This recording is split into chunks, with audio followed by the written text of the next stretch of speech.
A imagem do MST é sempre associada a lutas e conflitos. Como vivem os assentados do movimento, pouca gente sabe.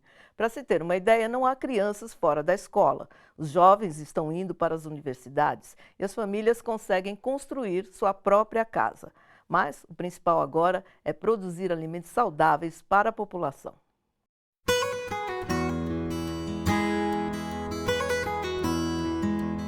O MST é movido a sonhos e movido à solidariedade. Tudo que nós fizemos sempre envolve muitas pessoas, muita cooperação e, ao mesmo tempo, envolve sonhos. As pessoas só fazem coisas com o MST, com a reforma agrária, porque tem esse sonho, esse idealismo de viver numa sociedade diferente, uma sociedade igualitária, onde a terra seja dividida, onde os alimentos sejam saudáveis. São 30 anos de luta, milhares de famílias em busca de um pedaço de chão. São 350 mil famílias assentadas em todo o Brasil. O objetivo principal agora é nós produzir alimentos saudáveis para toda a população. Então, nos últimos anos, nós temos ampliado a nossa oferta de alimentos saudáveis via merenda escolar, graças à lei que nós conquistamos no governo Lula, de 30% dos alimentos da merenda obrigatoriamente tem que vir da agricultura camponesa, mas muitos prefeitos, como aqui em São Paulo, têm avançado para chegar a 100% e que sejam produtos agroecológicos. Os alimentos são produzidos no Brasil inteiro e comercializados por uma centena de cooperativas. Hoje o MST tem 97 agroindústrias e quase 2.000 associações. Informações assim dificilmente chegam à população. Então, nós sabemos que a imagem do MST sempre é vinculada com conflito, com luta, né? E a Globo e a grande imprensa burguesa nunca mostra o resultado dessa luta, que são quase 1 milhão de famílias que conquistaram terra, que lá nos nossos assentamentos não tem violência, que em todos os assentamentos, todos eles têm escola, não há nenhuma criança fora da escola, que todas as famílias conseguem construir sua própria casa, que todos trabalham. Ao longo de 3 décadas, foram construídas 2.000 escolas públicas nos acampamentos e assentamentos do MST. 50 mil adultos foram alfabetizados. 200 mil pessoas tiveram acesso à educação. 2.000 estudantes fizeram cursos técnicos e superiores. Uma centena de cursos de graduação foram feitos em parceria com universidades de todo o Brasil. Nós temos convênios com universidades. Agora mesmo estamos construindo um novo convênio com a Universidade Federal do ABC por um curso de Relações Internacionais para filhos de assentados. Aí os próprios professores se assustam. Mas como que um filho de camponês quer virar diplomata? Ué, porque não pode? Não? Então, nós temos filhos de camponeses que foram estudar medicina em Cuba, que estão estudando medicina aqui no Brasil, que se formaram em Direito. Nós temos mais de 20 companheiros que já fizeram até o doutorado, sendo filhos de camponeses e ainda mantendo os vínculos. Milhares de famílias ainda estão caminhando, acampadas, na luta pela terra.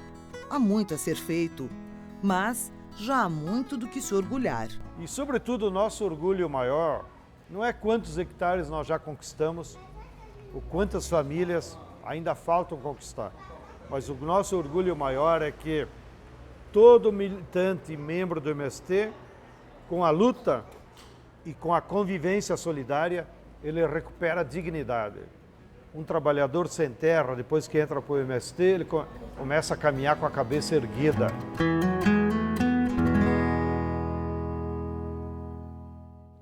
Padre Antônio, é possível falar de agricultura familiar sem falar em conflito de terra? As duas coisas vão andar juntas e tem por que andam juntas. Porque o Movimento Sem Terra tem como princípio, e a CPT também, que o indivíduo considerado em si mesmo, ele não vê sentido nas coisas. Quando o indivíduo passa a ser sujeito, via conflitos, via lutas, via caminhadas, via formação, ele começa a buscar sentido das coisas. Por exemplo, por que o Brasil tão grande e pouca terra? para poucos aquela pergunta anterior que nós ouvimos e vimos. Sim. É por que não produzir alimento saudável? Por que nós temos que comer e consumir 5 litros de veneno Por ano, por né? ano? Cada brasileiro. Cada brasileiro. Cada brasileiro. Por quê? Então, quando ele se torna sujeito, esse é o primeiro grande objetivo do MST, é formar gente que pensa, gente que busca sentido nas coisas, na vida. Então ele passa a lutar cada vez mais. E a luta e o conflito por quê? Porque nós estamos lutando contra aqueles que não querem cidadania no país, não querem estudantes estudando nas universidades, não quer o povo ser povo. Querem manter os indivíduos como apenas indivíduos. Sim. Aí ele vive, ele vai ser sempre submisso, vai ser sempre subalterno, vai sempre dizer sim senhor para a Rede Globo, ou para os meia dúzia que manda no país. Então, a luta da terra combina com conflito, sim, combina com luta, porque não vem nada de graça. Então, olha, eu sou testemunha, porque eu participo já há muitos anos, esses 40 anos eu participei dessas lutas todas, eu vejo os assentamentos, né? É uma verdadeira celebração da vida, né? A terra é o verdadeiro altar, onde tem tudo que é bom que Deus deixou para nós. Como a mídia sempre fala de lutas e nunca das consequências dessas batalhas, há muito desconhecimento sobre como o MST sobrevive. Eu gostaria de perguntar, quem financia o MST?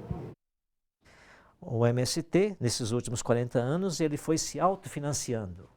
Até as caminhadas que eles fazem ao longo das estradas é por conta própria, é porque viraram cidadão, é porque viraram gente que luta, né? Os assentamentos já têm uma produção razoável que ajuda na organização e planos de execução de uma atividade, por exemplo, né? A escola do MST, os seus convênios. Então, isso que alimenta o Movimento Sem Terra, financeiramente e estruturalmente. Existe no imaginário, né, por conta das matérias que saem na grande mídia, entre aspas, sim, que a impressão é que o dinheiro vem, antigamente se dizia que o dinheiro vem da Rússia, sim, depois o dinheiro vem de Cuba, o dinheiro sim, vem de não sei onde, vem de partido político, e não é nada disso. Nada, vem porque o MST trabalha. Aquilo vai nos assentamentos. Quem puder ver de perto, melhor do que do discurso, é ver de perto a vida de um trabalhador, de uma trabalhadora, de uma jovem no assentamento rural. Então, a produção e a sustentação do Movimento Sem Terra vem da própria mão e inteligência dos seus filiados e dos assentados. Quem já ouviu falar e acredita na necessidade da existência do Movimento Sem Terra se solidariza e quer participar. Quais são as formas de nós ajudarmos assim o Movimento Sem Terra? Começar pelo mais simples, é visitar os assentamentos, por exemplo. Conhecer, né? Os assentamentos, conhecer a juventude, como ela é uma jovem, né, uma bela jovem, conhecer a bela juventude do Movimento Sem Terra. Uma forma de ajudar o MST é desmentir a Rede Globo, por exemplo. É uma forma belíssima que na cidade, os estudantes universitários ou não, pode contribuir, é desmentir a mentira, desmentir a perseguição, né? Mas o mais de imediato que eu posso dizer, além de ter uma literatura também sobre o Movimento Sem Terra já, sim, um pouco grande, né, nos últimos 30 anos, por escrito tem muito material, filmes, vídeos, né? Programas como esse que vocês fazem aqui da TVT, mas é visitar os assentamentos. Temos assentamentos em vários locais do país, em todos os estados nós temos assentamentos do Movimento Sem Terra. O IDEC, Instituto Brasileiro de Defesa do Consumidor, lista quase 300 feiras orgânicas e grupos de consumo responsável em todo o país. Feira de Artesanato e Produtos da Agricultura Familiar. Avenida Nossa Senhora de Fátima, 1192, 1286, Parnaíba, Piauí. Mercado Público de Porto Alegre, Praça Montevidéu, Centro Histórico. Feira Caiçara Agroecológica Cultural e Solidária, Rua São Luís, sem número, Pontal do Paraná. Orgânicos do Mercado Municipal de São Paulo, Rua da Cantareira 306, Sé, São Paulo. Armazém do Campo, Alameda Eduardo Prado, 499, Campos Elíseos, Centro, São Paulo. Padre, o senhor é otimista com relação ao futuro? Será que algum dia a gente vai falar dessa produção da agricultura familiar sem falar em conflito de terra? As duas coisas vão caminhar junto. Eu sou otimista porque acredito nas experiências já feitas nesses últimos anos pelo MST, Ou outros grupos que também trabalham com alimento alternativo, orgânico, agricultura familiar. Eu acredito sim que a tendência agora vai ser aumentar e melhorar a produção familiar. Vai ter que passar por luta, porque o latifúndio ainda continua. A imensidão de terras disponíveis estão aí, mas estão ocupadas, invadidas pelo capital. Então nós vamos ter que fazer um processo de luta muito grande. Mas agora é a luta boa, é a luta esperançosa, é a luta otimista.